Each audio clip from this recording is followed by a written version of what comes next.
said, my name's Allie Dyson. I work for the Farm Service Agency.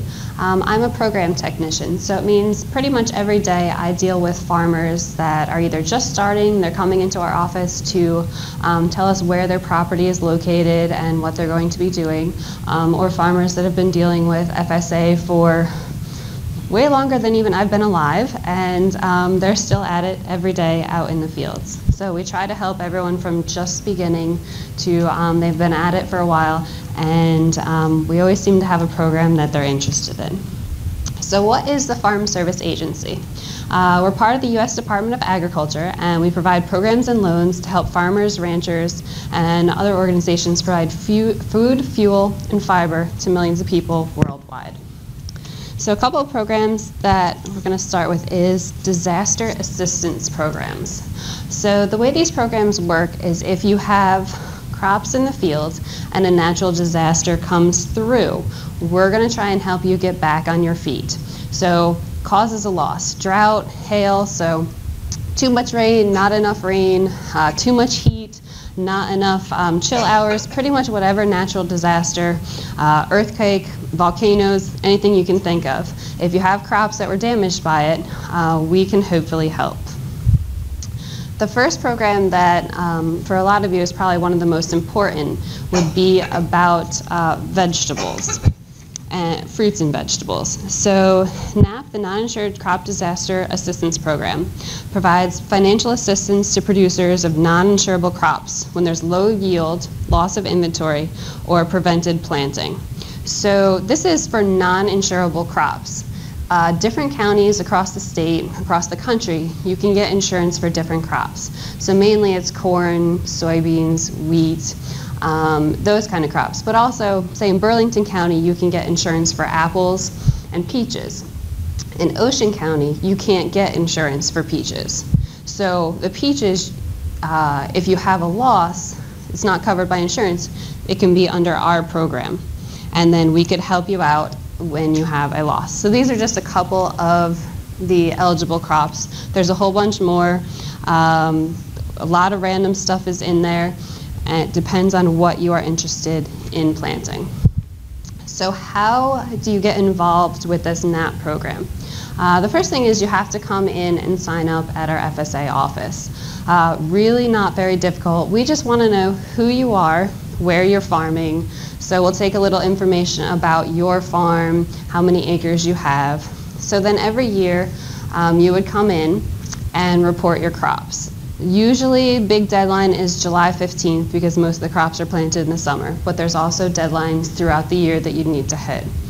So what do we want to know? We want to know what you planted, when you planted it, where you planted it, and how much it is. So just basic information that if you're the one out there planting, you're going to know that already.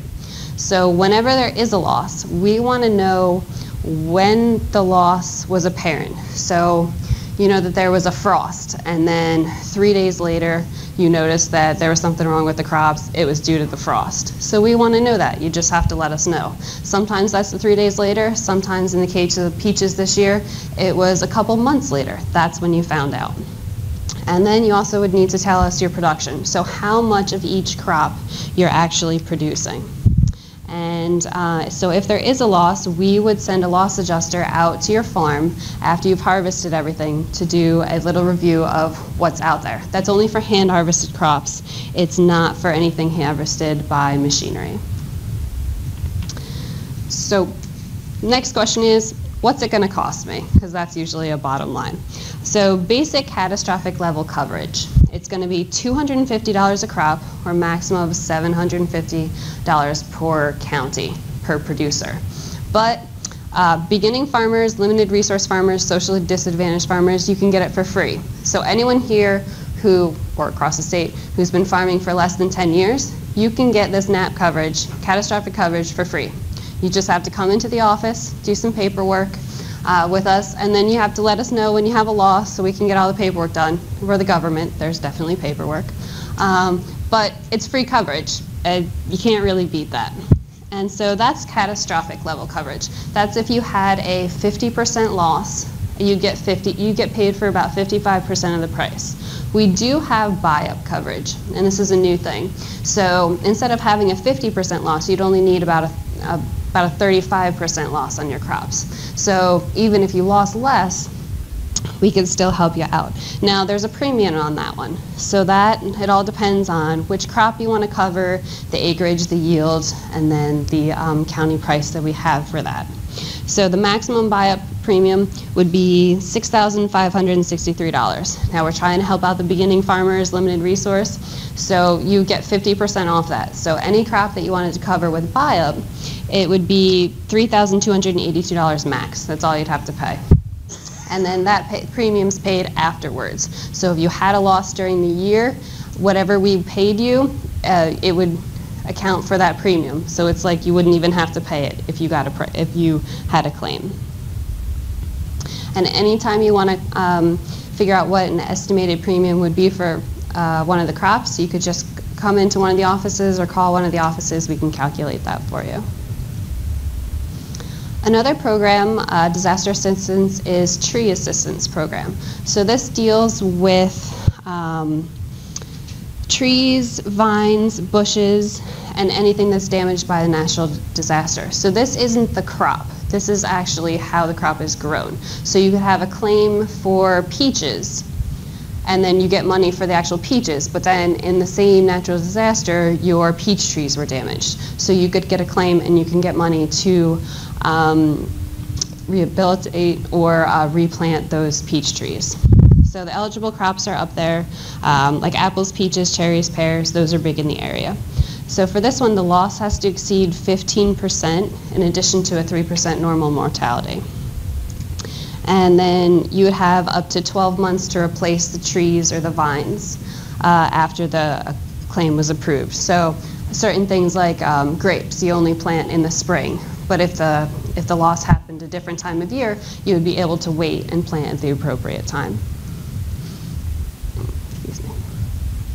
There's also Emergency Livestock Assistance Program, or ELAP.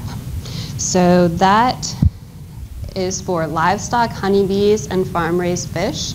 My experience in the area, mostly we work with the honeybees. So it's pretty much anything due to adverse weather or natural disaster loss or the honeybees colony collapse disorder. And then if you lost hives, it would need to be a loss above a 17.5% normal mortality. So there are a bunch of losses that you would have to hit, but once you do hit that, we could pay you for any colonies that you needed to replace. So honeybees that we're talking about. Bees that are housed in managed hives used for honey production, pollination, or honeybee breeding. So that was mainly the disaster assistance programs we have. There are a bunch more programs. So if you're looking into a specific crop or a specific niche area, definitely go on to the FSA's website and you can find out more information about those. Next program is Farm Storage Facility Loan Program. So this is the only loan that we have that you don't need to show lack of commercial credibility. So you don't need to go somewhere else and be denied credit. So what this is a low interest financing for producers to build or upgrade farm storage and handling facilities. You can borrow up to $500,000, and we have a new microloan program for up to $50,000. The microloan, there's a lower down payment. You'd only need a 5% down payment, and then there's shorter loan terms. For the regular loan, you'd need about a 15% down payment. The interest rates for these loans, they change monthly for when you're getting the loan, but for the life of the loan, the interest rate would stay the same. So whenever the loan closes, that would be the rate you'd use, and these are the current rates. Now, what exactly could you use these loans for? It's money for renovating existing storage facilities, maintaining or replacing items, and used equipment is okay. So some examples: a box truck, backup generators, food safety related equipment, freezers, ice machines, hydro coolers, skid steers, sorting bins, washers and waxers, weight scales. There is a bunch of different stuff that you could use the loan for. And big criteria for this one is anything that you're building on site, the loan has to be approved before you start. If you start construction or site prep, then the loan's no longer valid. We have a bunch of other types of loans. These are designed to help family farmers start, purchase, or expand their farming operation. So it's just going to be a basic overview for these loans. Criteria: eligibility and feasibility requirements may apply. We're going to go into these in a bunch more detail on Wednesday night. So this is just a basic overview. If there's something specific that you want to know, definitely come to Wednesday night or come talk to me out at the table. Beginning farmer and rancher loans. So they focus on the credit needs of farmers in their first 10 years of operation. The borrower has to substantially participate in the operation and have to meet training and experience requirements. So it is for beginning farmers, but there are experience requirements, and some of that could be handled with the information that you're getting in these couple days or more Are You Ready to Farm programs. Ownership loans. They are to purchase farmland and construct, repair buildings and other fixtures to promote soil and water conservation. So enlarge an existing farm, make a down payment on a farm, purchase of easements, pay loan closing costs. There's a bunch of different things that you can use ownership loan money for. The direct loans, up to $300,000. You don't need any down payment. Guaranteed loans, more than $1 million. Max term for these loans is 40 years, and then the current October rate, 3.125%. It's the same rate change. The rates change monthly, but it'll stay the same for the life of the loan. Operating loans. So what you would use these for, to reorganize a farm, improve profitability, purchase equipment, purchase livestock, poultry, farm equipment, family living expenses, minor improvements or repairs to buildings, refinance certain farm-related debts, excluding real estate, land and water development, use or conservation, loan closing, borrower training costs. Again, you can use them for a bunch of different things. It's the same $300,000 max for a direct loan, same for guaranteed. Repayment terms vary. Since it's an operating loan, a lot of times it's for yearly operating expenses, so the loan term would be about 12 months or when a crop comes in. But typically 7 years or less. And these do have a lower rate. We have emergency loans.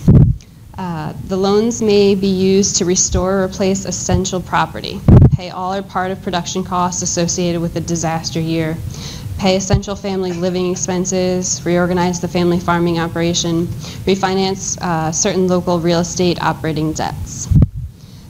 To have an emergency loan, the county has to be declared by the president as a disaster area or quarantine. And the loan is limited to the amount of production or physical loss. So these loans are due to a loss. That's the only amount that you can ask for. Max is $500,000. Microloans are up to $50,000. It's a simplified application program because it's a smaller amount. And they're to provide money for small farming operations. Youth loans. It's available to anyone ages 10 to 20, and it's to finance a modest income-producing agriculture-related educational project. The youth has to be part of 4-H, FFA, or some other organization, and it would be up to $5,000. So if you know a youth that's interested in coming up with a community garden or something else, anything up to $5,000, we're not going to let them go into debt over this one. They're going to have to be able to repay it, but the money is out there for any projects that they might have. So this is just a basic overview of the programs we have. Wednesday night, they're going to go into more details and how to go about contacting FSA, what information you would need to bring with you. And all the fact sheets that we have available, they're on the website for the Are You Ready to Farm? And then I have some available out front. Thank you.